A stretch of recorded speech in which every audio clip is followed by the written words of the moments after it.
Assalamualaikum warahmatullahi wabarakatuh. Kami dari kelompok 1 akan menunjukkan video mengenai hasil dokumentasi proyek kebangsaan kami yang bertema pengaruh falsafah Maulimo Sunan Ampel dalam kehidupan bermasyarakat bagi generasi muda. Tujuan dari proyek ini ialah 1. Untuk mengetahui pandangan masyarakat terhadap falsafah Maulimo. 2. Mengetahui keadaan masyarakat dengan atau tanpa adanya penerapan falsafah Maulimo dalam kehidupan sehari-hari. Dan yang terakhir adalah mengetahui sejauh mana penerapan falsafah Maulimo ini di masyarakat muda, terutama anak-anak. Alasan kami memilih objek wisata Ampel sebagai tempat untuk melakukan observasi untuk proyek kebangsaan ialah karena falsafah Maulimo merupakan salah satu kearifan lokal yang bersifat religius dan juga merupakan salah satu falsafah yang berkaitan dengan ilmu agama Islam yang berkaitan dengan hal-hal dosa yang harus dihindari. Selain dari tidak banyak yang tahu tentang falsafah Maulimo yang kami bahas, tentunya falsafah ini sangat-sangat bisa diterapkan dalam kehidupan sehari-hari, terutama di era modernisasi, globalisasi, dan di era maraknya globalisasi. Selain itu, alasan kami memilih mahasiswa Universitas Airlangga sebagai narasumber untuk diwawancarai adalah karena kami ingin mengetahui pendapat masyarakat luas yang awam akan falsafah Maulimo, terutama generasi muda.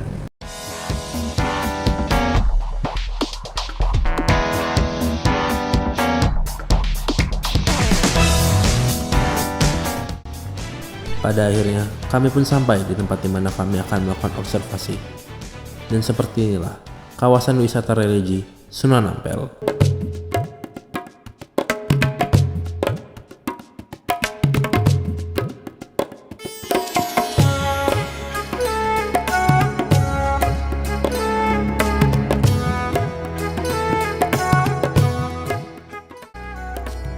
Kakaknya tahu nggak sih di Ampel ini rawan terjadi tindakan kriminal gitu? Nggak ngerti.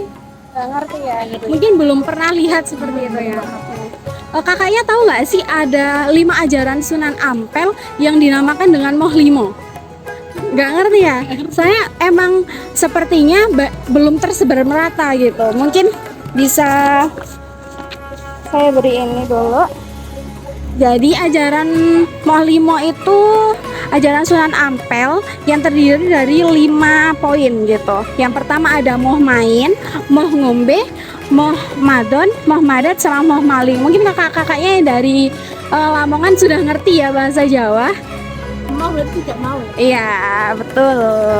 Moh main yang artinya tidak berjudi, kemudian moh ngombe yang artinya tidak mabuk-mabukan, kemudian moh madon yang artinya tidak berzina atau bermain perempuan. Kemudian ada moh madat yang artinya tidak menggunakan barang-barang candu gitu seperti narkoba. Kemudian yang terakhir nih yang paling penting moh maling yang sering kali terjadi di sini gitu. Jadi teman-teman buat semuanya jangan lupa buat mempelajari 5 ajaran Maulimo ini, apalagi yang kalian yang sering kali wisata ke tempat yang ada di keramaian dan terus menjaga barangnya gitu. Oke kakak-kakak, mungkin itu sekian penjelasan dari saya. Terima kasih atas waktunya.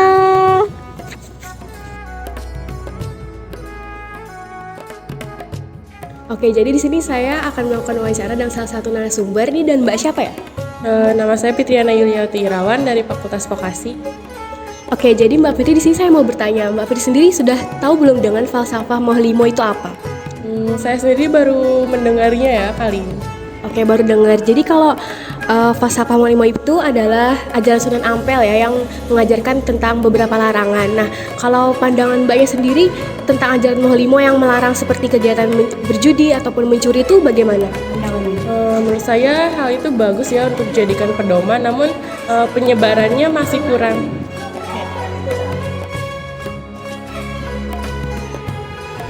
Ya, jadi di sini saya sedang bersama salah satu mahasiswa dengan siapa?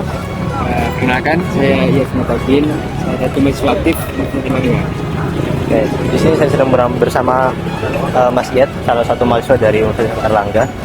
Di sini saya akan bertanya tentang beberapa hal tentang ajaran Maulimo. Menurut Mas Yed sendiri, apa pandangan Mas terhadap Maulimo ini? Ajaran Maulimo, ajaran Maulimo itu bukan ajaran yang baik. Akan tapi, menurut saya ajaran Maulimo ini seperti yang kita rasakan sekarang masih banyak yang mengetahui ajaran tersebut. Kan Maulimo itu terdiri dari 5 ajaran ya Mas.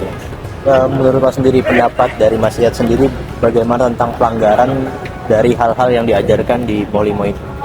artinya melanggar Maulimo itu seperti melanggar agama-agama kita. Artinya agama-agama kita di kitab-kitab pedoman setiap agama pasti mengajarkan untuk menghindari hal-hal tersebut. Dan mungkin dari Mas Iyad sendiri, apakah ada cara bagaimana kita mau mengaplikasikan ajaran Maulimo ini? Cara mengaplikasikannya, menurut saya sih, mungkin cara mengaplikasikannya itu seperti menjaga lingkungan, terus melihat bagaimana itu, apa itu sih Maulimo itu, memperdalami apa itu ajaran-ajaran Maulimo itu. Itu teman-teman dari hasil wawancara tentang ajaran Maulimo dari Mas Iyad. Terima kasih. Mohlimo diambil dari bahasa Jawa. Kata moh berarti tidak mau, dan limo berarti 5. Ajaran Mohlimo Sunan Ampel antara lain mau main, tidak berjudi, mau ngombe, tidak mabuk, mau maling, tidak mencuri, mau madat, tidak menghisap candu atau obat-obatan, dan mau madon, tidak melakukan zina. Nilai-nilai yang terkandung dalam ajaran Mohlimo sangat relevan dengan kondisi kehidupan saat ini, di mana arus globalisasi telah menyeret masyarakat, terutama generasi muda menuju perbuatan yang melanggar norma dan ajaran agama. Tidak hanya tentang agama Islam, ajaran Mohlimo juga merupakan bentuk-bentuk kebajikan yang bersifat universal, sehingga bisa diterapkan bukan hanya oleh umat muslim saja. Pengaplikasian ajaran Mohlimo tidak hanya mencakup aspek ibadah, tetapi juga merubah ke dalam aspek-aspek kehidupan sehari-hari, seperti keadilan sosial, toleransi, dan sikap saling menghargai.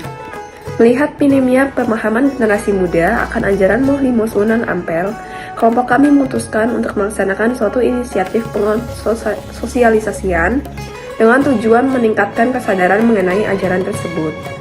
Adanya kegiatan ini diharapkan dapat berkontribusi positif dalam meningkatkan pemahaman dan pengenalan terhadap ajaran Mohlimo di kalangan masyarakat, terutama generasi muda.